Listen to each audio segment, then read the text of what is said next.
It is Networking November. We made it. We made it. We have officially one more month in 2025. That's crazy. But we welcome you. We thank you all for joining. We're going to have a great conversation tonight. So excited for you all to be here. I am Erica Shorty, the Associate Director for Alumni Career Networks, and we have a treat for you tonight. It's casual conversation, but we're talking about networking here in November. And so really excited to be here tonight. Um, we're going to have a conversation moderated by none other than the Assistant Director of Early Engagement here, who is also a young alum, Chelsea Savage, class of 2021. We are so grateful for her. Chelsea, you are in charge of programming for young alums, for some students. So Davidson is so grateful to have you here with us to provide programming to get everyone involved. I'm going to kick it over to you because you are the hostess with the mostest for tonight. And so I will fade to the back. Chelsea, take it away.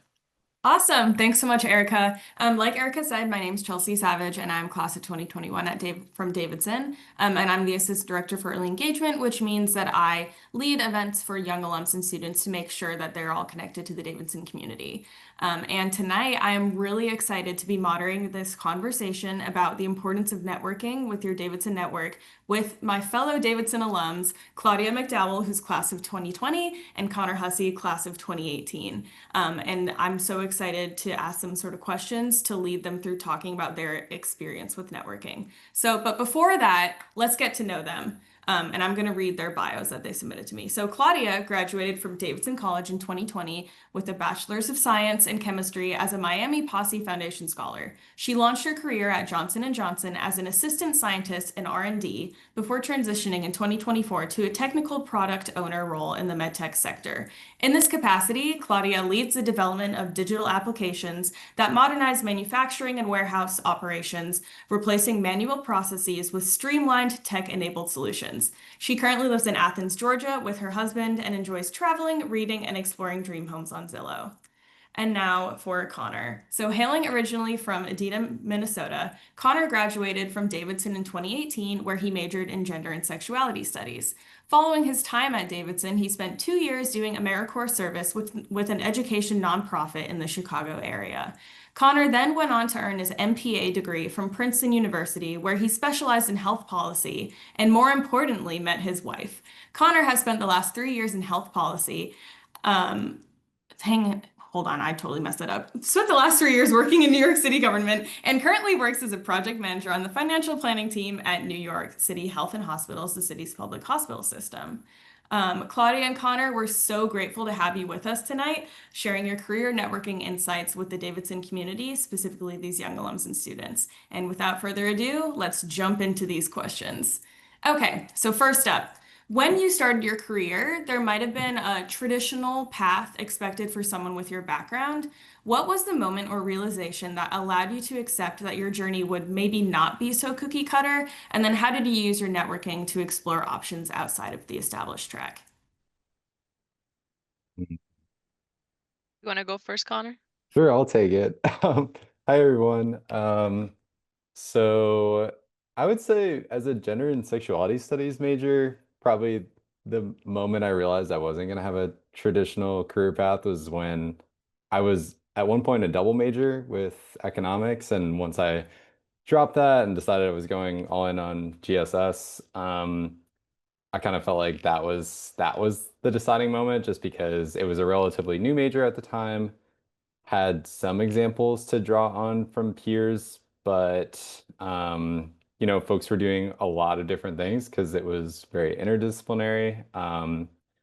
And so yeah, I was trying to think through like after graduating, how would I take, my interest in social justice, sociology, and kind of apply that in some way, and ended up deciding to do national service work.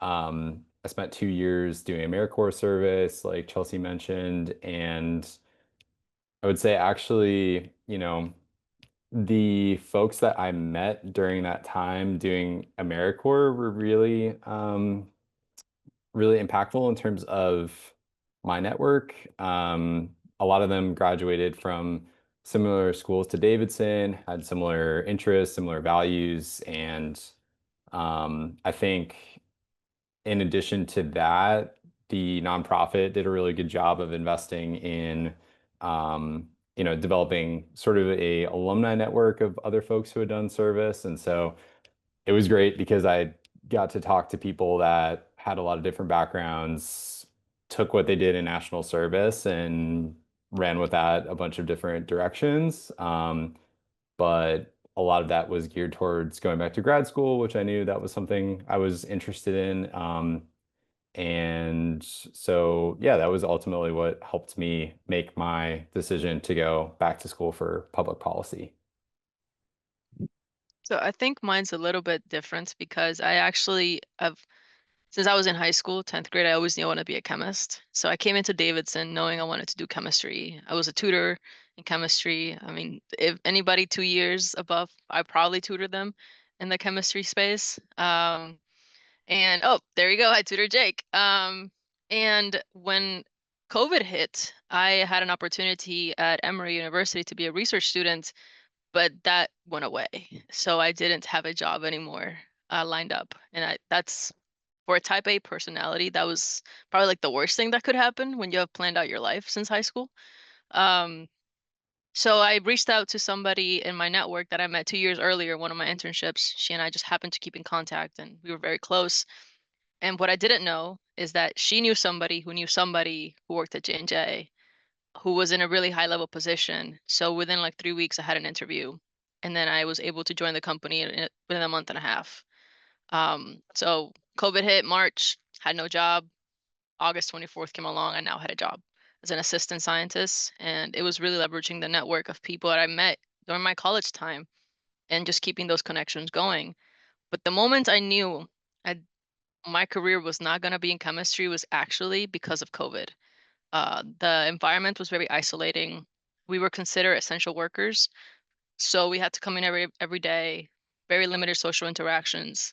And I told myself, if there's another pandemic, I can't see myself doing this again. Um, and it was very frustrating because I wanted to change careers, but I didn't want to do science anymore. I was burnt out from Davidson academics. I was burnt out from COVID. I was burnt out from just like the work environment itself. And I also had like, I, let's just say like I noticed the level of aptitude that the PhD scientists had, and I just didn't have that as just a bachelor's. And there was a very limited career growth for me within the company without a PhD. I did not want to see myself like some of my peers who were there for 10 plus years in the same role. And they were aging into their retirement age and they weren't growing and they were complaining and they were unhappy and I was becoming unhappy. So I leveraged my internal network because I was applying for jobs and it was impossible to find a job without a PhD outside, and I didn't know what I was good for. So I decided to leverage internal network within the company, and I applied for some, career opportunities internally just to do projects outside of the scope of my job. And then it always came down to network because I met somebody who saw the work that I did in that tiny project, and then they put me in front of other people. And then ultimately, I had to network my way into a new job that I was unqualified for, but I had my. Uh-oh. Can everybody hear me? Yes, we can hear you now.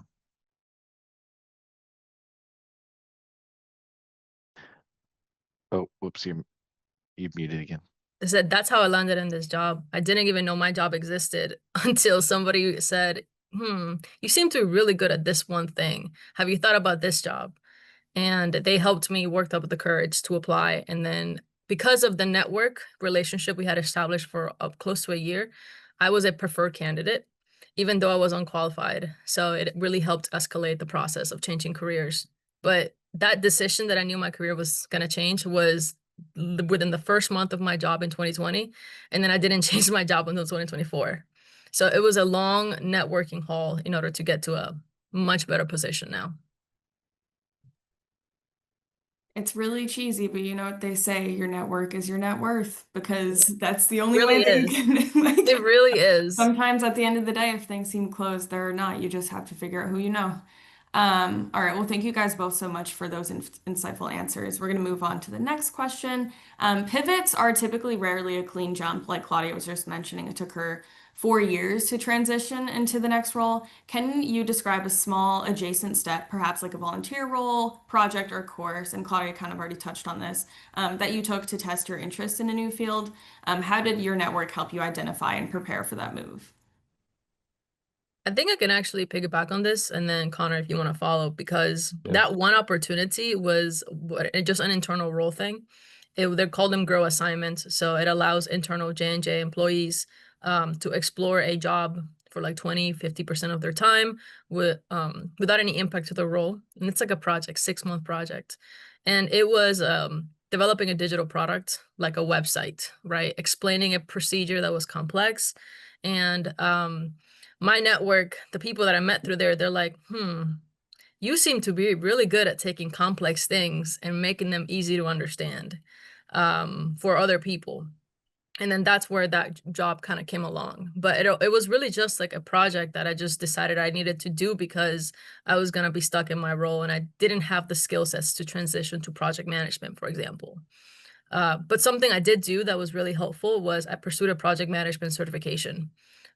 It was the certification of associate project management, and it's like kind of like an introduction to the PMP, or professional manager in project or something like that. I forget what the acronym stands. I don't have it, as you could tell, but that whole experience taught me about projects and like what is the flow of in a corporate environment. So when I took this opportunity, I kind of have an understanding already. And I feel like for anybody looking for a transition, that's a good way to go if you want to learn something new in a more general space. Yeah. I think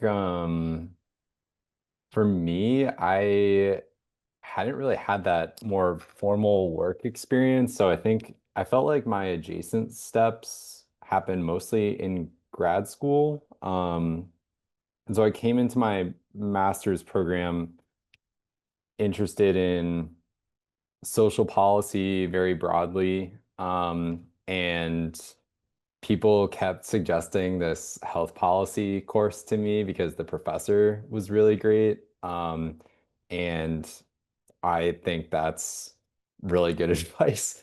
Like, similar to Davidson, like take classes with great professors and you'll end up having a good experience. I loved that class and it actually ended up kind of seeding this interest in health policy for me. So I saw a lot of overlaps between health policy and a lot of other like social issues I cared about. And from there, that sort of snowballed into taking other classes. And then I did a capstone project where I was able to actually, we did a project with North Carolina's Department of Health and Human Services on all about Medicaid. So that was a really nice exposure opportunity and got to learn a little bit more about the field. And then through another professor, I ended up getting connected to a consulting internship with Planned Parenthood in New Jersey.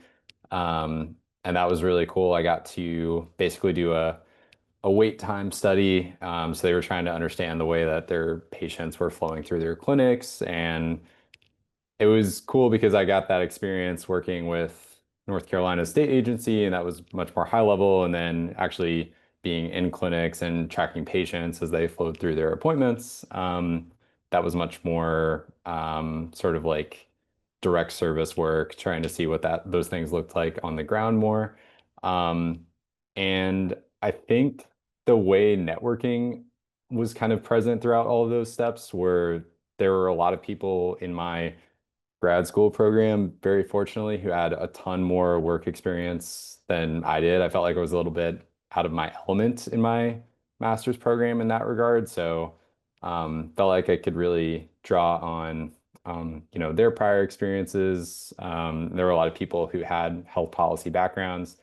Um, but then, of course, like the thing that was surprising was because I think you kind of come into grad school with the perception like, oh, your professor is going to be, very bookish and they're going to be an academic and they're not going to have professional connections. But having those strong connections to my professors was like immensely helpful. I would have, I got to do a lot more hands-on work with the North Carolina project because I had a great connection with my professor there, and then would have never found out about the Planned Parenthood opportunity without having that other professor connection. So that was something that was surprising, I would say.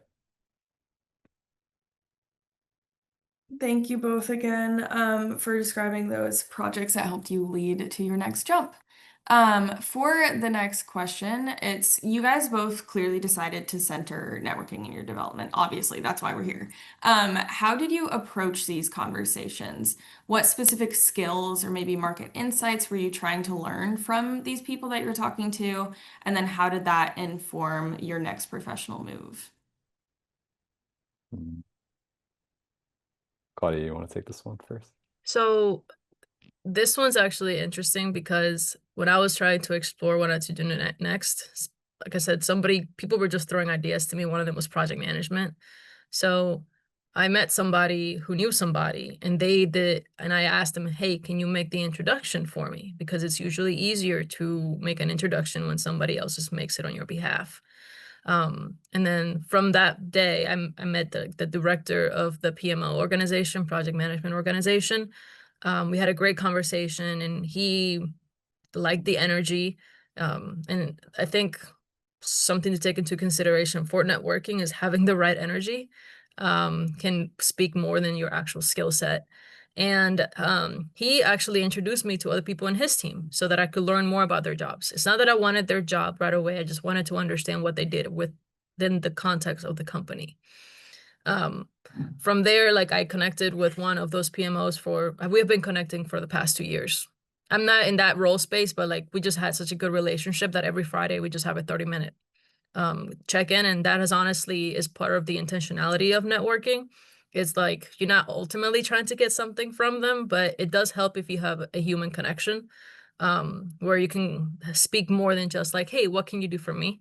Um, and then that's really helped out by the time the opportunity came where this job came along because I was connecting with the senior director of the space for like 6 months. We were just talking, getting to know each other, getting to know things that maybe I should start getting to learn, like what can prepare me for a role in this space, you know, taking advantage of internal learning opportunities because within the company we actually have like a learns university, so we get to learn skills and different projects.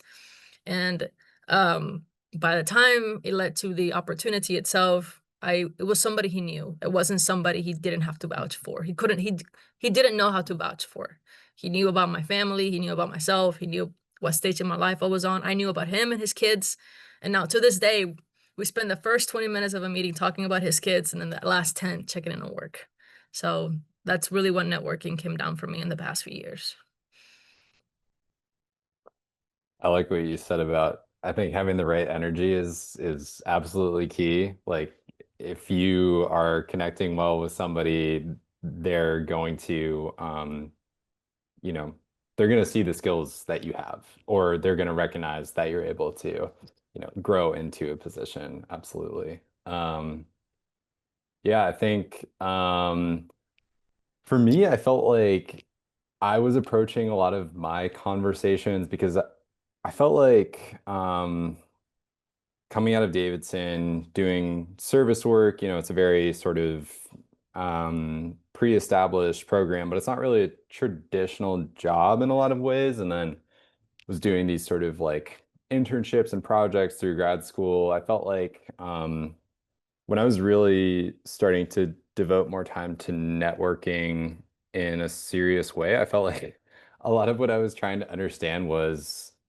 what does an actual desk job look like in this field? Because I just had kind of this fear lurking in the back of my head. I was like, okay, I went to grad school and I'm really focused on health policy. I was just worried that I wouldn't find something that I liked after all of that time investment. So was just really trying to understand more of the day to day of like, what projects are you working on when you're not sort of in this time limited, like you've got 3 months or you've got 6 months, and these are the things that you're working on during your internship, and then like goodbye, that's it, right? It's much more long term. So I was trying to understand that, trying to understand what industry trends they were seeing. I could speak to what was going on in the health policy world from the news and my classes, but was just trying to understand what things were important in making the move to the working world in healthcare. And I think in terms of informing my next professional move, I would say a lot of these conversations just gave me a lot of reassurance that you didn't have to get it right the first time, like right out of grad school. It was just about getting your foot in the door instead of trying to make the perfect move. So I was spending a lot of time talking to other alums in the health policy space from my grad program. And I knew I wanted to be in New York City, so I was focusing on, folks that had some sort of public sector or nonprofit experience in New York City. And yeah, I think the best reassurance I got was just try to get one step closer. Um, and it doesn't have to be perfect the first time. That also helps take a lot of the pressure off of it, I feel like, too, to make those conversations a little bit more seamless so that you can ultimately build those relationships and put just a lot less pressure on it and then be more yourself and be that person that people want to hire too. And I think that really spoke to me as well as someone who is also a young professional and looking to, do that networking and build that worth. Okay, so our next question is most young alums, all of us included, worry about asking for too much from more established professionals. How did you guys change your approach from being a quote unquote taker of advice to positioning yourself as someone who could also provide value? And again, y'all have, because we're Davidson people, you guys have touched on so many of these other topics, but specifically, how did you position yourself as someone who could provide value, even though like you may be early on in your career? Hmm. Chelsea, this was actually the hardest question I think to answer.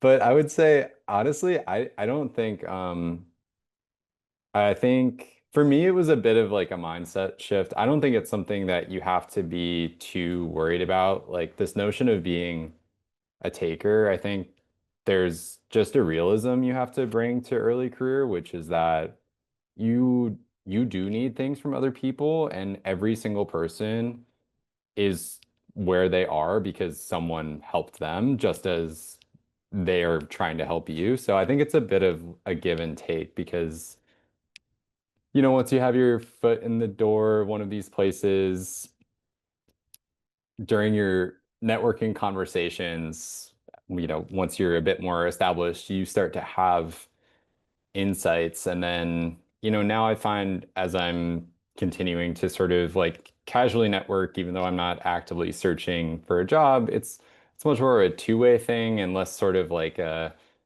interrogation, like tell me all about your work and what do you like about it and what do you not like about it and what sort of opportunities are available. So I think just something to keep in mind is there's a bit of a life cycle to this. Like early in my career in grad school out of Davidson, I was so grateful for the time and energy um, people who are more established invested in me, and now I feel a similar sense of gratitude that I'm sort of in this middle space where I get to do events like this, talk with students from Davidson, talk with people, alums from my grad program, but I'm also doing that outreach to folks that are more senior than I am. So, um, yeah, I think the biggest piece of advice I can have for this is like once you're in a position to start giving back, like in any way, like say yes to all of those things. Like don't like make those moves and then like shut the door behind you. Like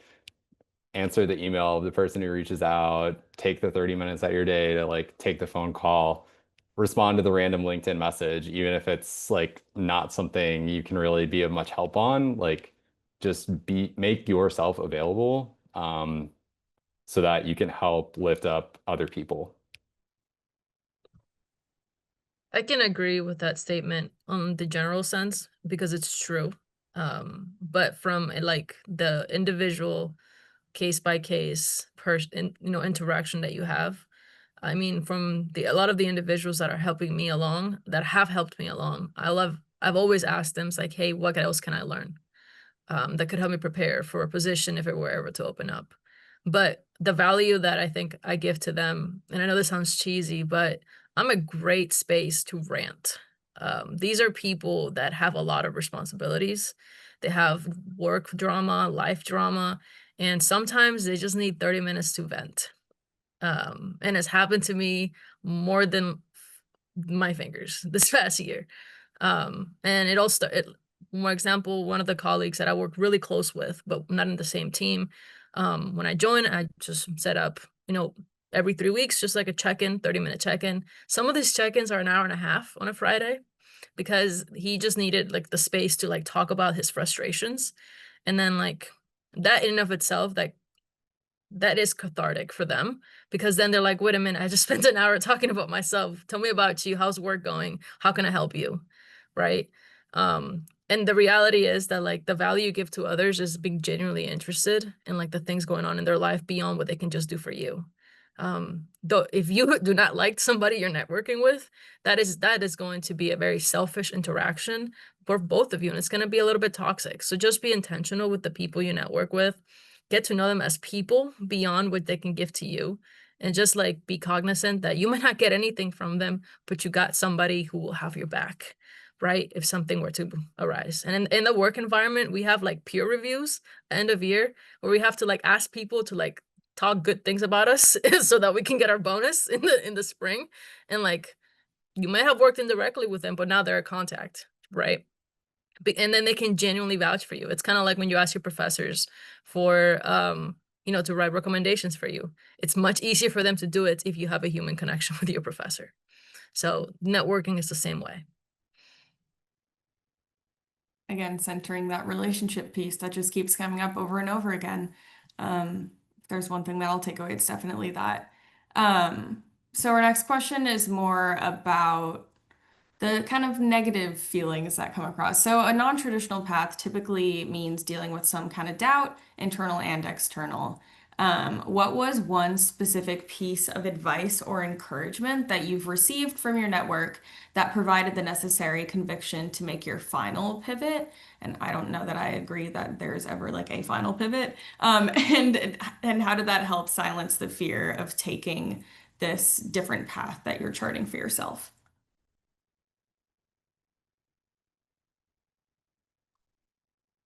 Do you want to go, Connor? Or do you want me to go? You got it, Claudia. Um, Second this time.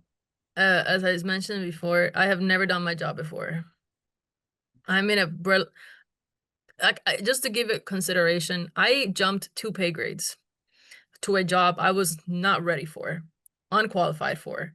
And the imposter syndrome was really serious by the time I started, because now I had a level of responsibility I did not realize. Oh, I wanted to leave chemistry, right? I would take anything, right? I literally would have taken anything somebody provided for me if I just left the labs and had a remote job.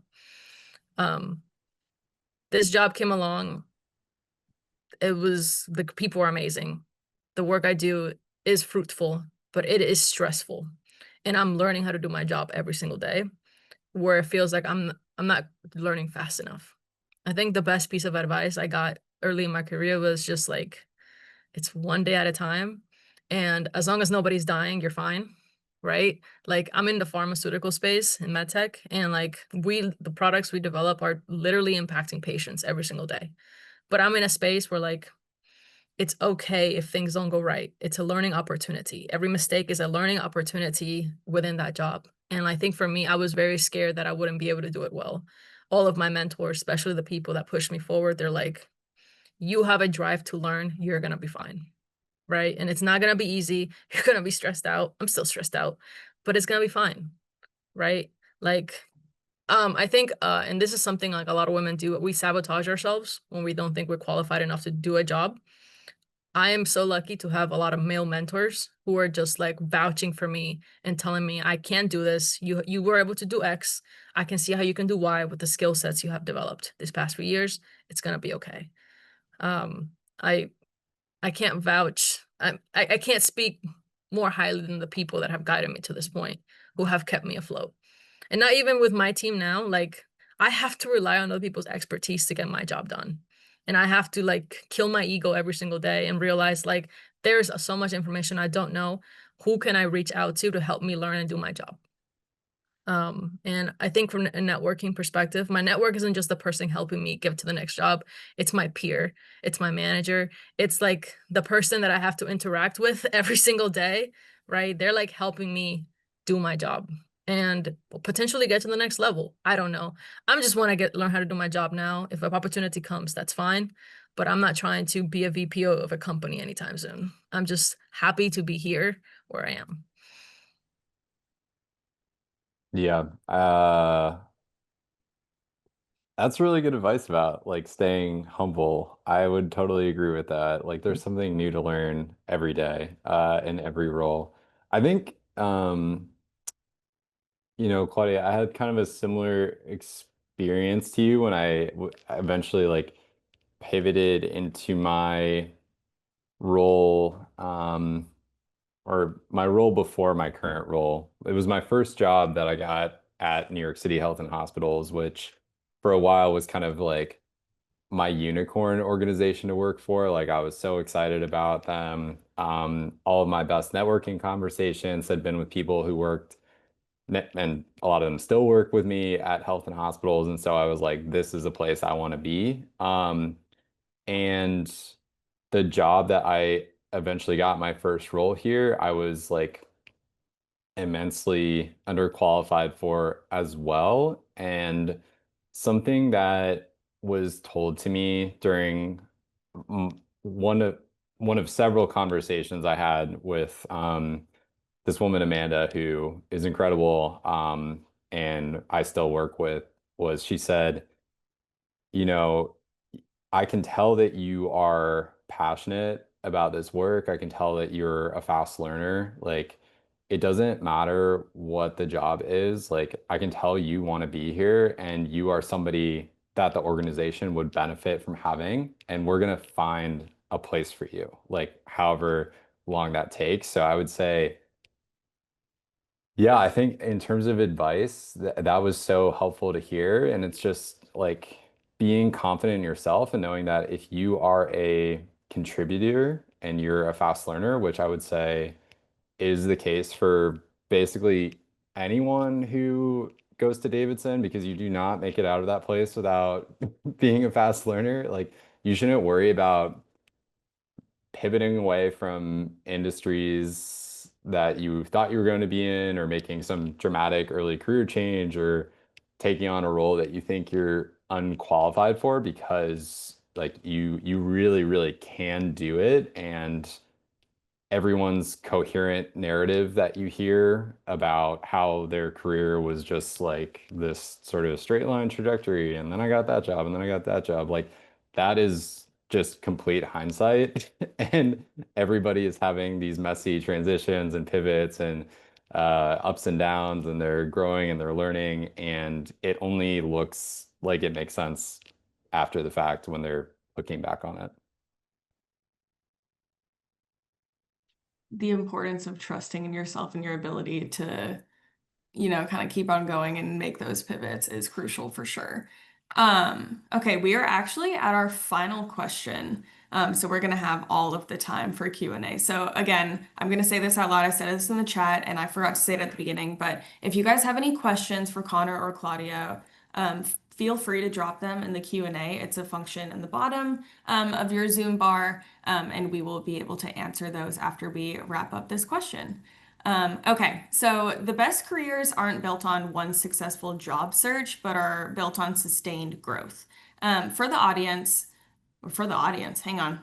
I'm not going to say for the audience, for Connor and Claudia, what is the single most important habit or routine you maintain today to ensure networking remains a proactive, central part of your long-term career development? And I know that you guys are both it sounds more like freshly in positions that you kind of want to keep for a little bit, but even so, how do you make sure that you are continuing to make those connections? Recurring 30-minute meetings on Fridays. Every 2 weeks, every 3 weeks, whatever it is on their calendar. They can reschedule if they want, but recurring meetings, just checking in with people. That is the number one habit for networking. It's just repetition. People's lives are busy, but you just got to put 30 minutes of their time. It's as simple as that. Yeah, I would agree. I'm a big fan of, because I feel like I definitely have my sort of internal network at health and hospitals. Then I've got like sort of folks from grad school world or other people I've met through. I had a tiny little stint at the budget office in New York. So I'm a big proponent of like the quarterly or like the every 6 month like coffee or like grab a drink or grab lunch or something. Um, I think it's really important to like Claudia mentioned, like stay connected to folks. And it's important to maintain these connections when you're not in like desperate need of assistance. Like I think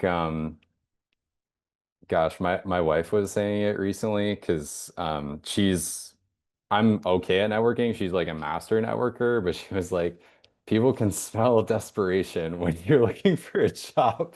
And I was like, wow, like that's somewhat true, I think, occasionally. Like it's a very normal thing to be dealing with though, but like there are times when you're looking for those career moves or those pivots, but just like being consistent really makes it more of a conversation. You can create these sort of like really nice professional relationships. They can even develop into friendships, which is just totally delightful. And I think also like as you're doing this, like a good habit to get into is just asking people like, who else should I be talking to? Have you had a conversation with anyone recently that's been interesting? Have you met anyone new interesting that you recommend I connect with? Like, don't just, obviously main like tend to your networking garden, but like don't be afraid to like go out and like try and plant some new seeds as well.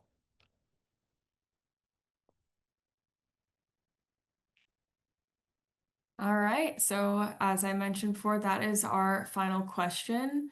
Thank you so much to everyone for being here and for Connor and Claudia for sharing their insights. We do have one question in the Q&A section right now, but as we're going over this, again, feel free to either drop it in Q&A, or if you're having a hard time with that, you can honestly just type it in the chat, and then after we answer this one, we'll open it up to people if they want to unmute themselves too. So this is a question for Connor. Was your program an HCMBA? Just learned about that grad program in healthcare business admin. No, it was not. It was a very general master's in public administration. And I would say it was contrary to what I talked about, it was not very, it was quite academic heavy, actually. Like, I think it wasn't as professionally geared of a program, although it definitely helps me make that pivot, but it was not healthcare specific focus. Like all of the business of healthcare hospital administration was something I learned on the job. Yeah.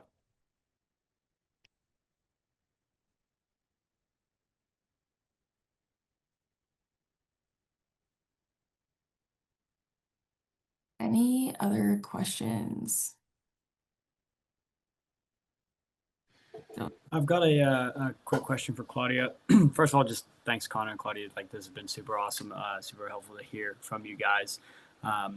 One point that kind of stuck with me, Claudia, was when you said, like, a reminder to stay humble and almost kill the ego and remind yourself that there's an infinite amount to learn. I'm just curious, like, was there a time or something that happened that like helped you realize that and helped you get there? Yeah. I'm just kind of, curious about that mindset. I think it's super important to maintain. I just want to hear a little bit about how you got there. So, my role basically, I'm not a developer. I have no technical expertise. I'm more like a technical project manager, for the development of applications. Um, my role doesn't need to be technical, but you need to be able to communicate to developers and to the business, right? You need to be able to speak their jargon. And that was really hard to do in the beginning. So I think what helped me realize was like during there was an incident this year specifically where like we're undergoing like a tech debt improvement, right? Like in any technology space, you have a bunch of software and systems that you're working with that are just gonna be outdated at some point, right? And you have to update it before it's out of service, and now the business now has to take up the cost of maintaining an out of service, effort system. I had never done this project before. My manager handed it to me and she's like, "Hey, can you handle this?" And I did not have the technical expertise to talk to our vendors. I did not understand what did it mean to upgrade a database. To this day, don't ask me. I did not understand the timeline. I did not understand the infrastructure efforts. I just didn't understand. So I reached out to the person who had done something similar, who was a contractor, by the way. He's not even a full-timer. And I said, "Nick, please help." I just had to admit to him, it's like, I do not know what I'm doing. I don't even know how to speak this language. Please explain to me what is happening with this project so that in our next meeting with the vendors, I'm not as lost as I have been. And he just explained it to me like you would explain it to a fifth grader, and I got it. And I was like, oh, so like it's kind of like shapes. You put one here, then the other one, and like he not that he belittled me or anything, but he understood where I was, and then he built on that knowledge, right? And then he actually, and I asked him, like, listen, this is still pretty new to me. Can you still support? Even as a contractor, he was there every single day, handling the technical piece on my behalf, making sure that I was up to date with the knowledge that I needed, and like I just had to understand, like this is a project that will impact a site. It will impact my end of year performance, but I can't do it without somebody else's expertise, right? And that was really hard to do because it's stressful to know you have a project due in like 4 months and that other projects are dependent on the delivery of this one, but you don't know how to do it and your manager is not supporting you on a technical piece. So you have to rely on a bunch of other people to fill in the gaps that you just don't have and you don't know you have, right? And and even like this week, I'm just dealing with stuff this week around that. And I am so grateful for my network internally who can see that I need support and they're like ready to jump in and like fill in because they know and I want to learn. I just don't know what I don't know. Right. So that was one of those moments where like I really needed somebody else's help. And they just took it on because they knew that I was intentional with our relationship. So they were more than happy to help. Awesome. Thank you for sharing. All right, we have another couple of questions in the chat, or not in the chat, sorry, in the Q&A. And I think I'm gonna click answer. There we go. So the biggest LinkedIn connecting tips, and go to like note when oh my God, when sending those contact invites. So basically, how do you shoot your shot on LinkedIn? Actually, my husband is a better person for this. He had a career change. The reason I'm speaking of this because he had a career change, and like when you go from electrical engineering to motion graphics, that's like a huge jump. So he spent like a year learning the skill, and then like he tried applying for LinkedIn jobs, and it just didn't work. So he just kind of like emailed the guy and showed him what he could do, and he's like, "Hey, do you have something I could work on?" And the guy immediately responded to him. Whereas when I was applying for jobs and reaching out to people, it was silence, right? Now I can't speak on LinkedIn because I don't know what's happening. I'm competing with AI bots. I'm competing with AI generated like resume readers, but I would take his advice and just shoot your shot. Email the person directly, message the hiring director if you can, hiring manager, and just like do not be somebody in a list. Just be that person that makes that first impression. And like informational meetings are great. You can ask, hey, I want to learn more about your role, but like, hey, I have this skill set, you have this job. Can I learn more about it? And where do I apply? Right. So yeah, he's a way better contact for that. I would agree with Claudia. Everything Claudia said is 100% right. I actually am not well practiced in this at all. I think I've maybe done this like one or two times, but I've never done like a cold outreach on LinkedIn to somebody that I didn't have a connection to already, whether it was like a Davidson connect, a Princeton connect, somebody who worked with somebody I knew at another place, like anything you can do to like draw on, make it 1 or 2 degrees of separation is going to be extremely helpful, because then they're like, okay, this isn't just like a stranger who's trying to, slide in the LinkedIn DMs or whatever. It makes it, establishes a personal connection, be like, oh, this person is similar to me in this way. So, um, yeah, I would say just be strategic about who you're reaching out to, or if you're able to see like you have a connection in common, try and get maybe the intro through the person in common, because that's just going to be more powerful than your cold outreach. 100% agree with all of that. And I have fallen victim to being one in the list as well. Okay, another question from Jake. For Claudia, where did you find or complete your CAPM certification? I'll actually put it on the website. I can find the link for it, and then everybody will have access to it. It's a pretty official certification as a starter. I technically could apply for the PMP, but I will give anybody interested a heads up. You will need to study for this exam. And if Davidson has any resources for alumni who may need like help with the funding, that would be great, because it took about 3 months of like legitimate studying every single day after work.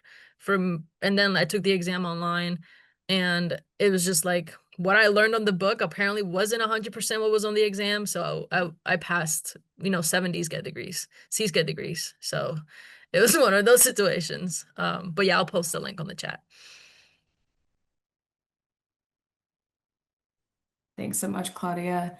Another question from the Q&A from Alexandra. When people ask me in a networking conversation what they can do for me, I have trouble voicing something specific short of asking for a job. Do you have any advice for how I can answer that question? Hmm. I'm gonna give a little advice to say you should ask for a job. It's okay to ask for a job. Um, White man speaking, white man confidence, you got to do it.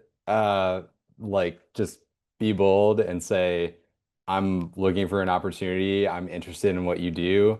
This is exciting to me, and I want to hear what's available that you think might be a potential good fit for me. But another great question to ask is like, I am just exploring things, trying to figure things out career-wise. Like, this conversation has been really helpful. Like, who are people you recommend I talk to? Because then you're just creating this sort of like ever-growing, branching series of connections that is just going to keep growing, because you're going to get passed off to other people as well. Um, yeah, ask for the job. Always ask for the job. And if you can't ask for the job and this is an internal transition, ask for shadowing. Ask, hey, can I meet with somebody and just learn what you do? I want to see even if I'm even interested in that. It's very powerful because it's not like asking for the job, but it's like you're getting to that point where you want to see if it's even a job you want. You can be desperate, but you don't have to be that desperate, you know? Um, Another thing, you could technically tell people when you're networking and they're asking, hey, what are you looking for? You're like, you can tell them the attributes of a job you're looking for, because you don't exactly know 100% what kind of job you want. Like for me, I knew I wanted a remote friendly job. I knew I wanted to not prick my fingers every single day with the stuff I was working with. So I wanted safety. I knew that I wanted something dynamic. I was bored in my job, and I expressed it like, listen, hey, I need to be able to engage in projects that make me learn something new every single day. Then I got that, and now I'm stressed. But you see what I mean? Like I got exactly what I asked for, but you just have to be cognizant that the person that's listening to you, they're gonna pay attention to what you're looking for, right? And then they're gonna put a job forward, and then you're gonna apply, and then you're gonna get what you want, and then you're gonna realize it's not exactly what you wanted, or exactly the way you wanted it, right? But it is okay to describe your ideal job. It might not be what they could give to you, but it will be adjacent or something similar.